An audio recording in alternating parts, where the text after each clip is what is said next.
অৰুণাচলৰ মনোমোহা দৃশ্য উপভোগ কৰি অৰুণাচলতে থকা নাগবাবা মন্দিৰ দৰ্শন কৰিবলৈ আজি আহিলোঁ। এই মন্দিৰ ভাগত নাগ নাগিন এহাল আছে। আমি সৰুৰ পৰা শুনি আহিছোঁ, যাৰ দিন ভাল থাকে তেওঁলোকক দৰ্শন দিয়ে বুলি কয়। এই পাহাৰৰ ওপৰতে নাগবাবা মন্দিৰ অৱস্থিত। নাগ পঞ্চমীৰ দিনা বহুত দূৰ দূৰণিৰ পৰা ইয়াত ভক্তপ্ৰাণ ৰাইজ আহে। ইয়াত ভোগ বিতৰণ কৰে, প্ৰসাদ বিতৰণ কৰে, ভাণ্ডাৰা লাগে। তেতিয়া মই কেইবছৰমানৰ আগতে আহিছিলোঁ। এইবাৰ নাগ পঞ্চমীৰ আগতে বাবাৰ ওচৰলৈ আহিলোঁ।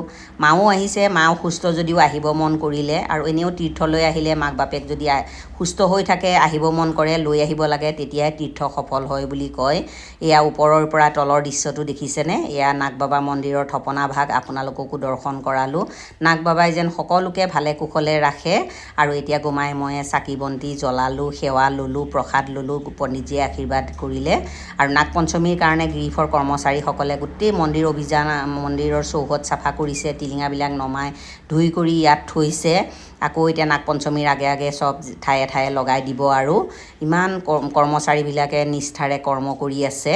আৰু আপোনালোককো মন্দিৰ দৰ্শন কৰালোঁ। এই ভিডিঅ'টো যদি কেনে পালে জনাব। যদি ভিডিঅ'টো ভাল পায় লাইক, কমেণ্ট, ছাবস্ক্ৰাইব, শ্বেয়াৰ কৰি দিব। মোৰ পেজটো ফ'ল' কৰি দিব। বাই।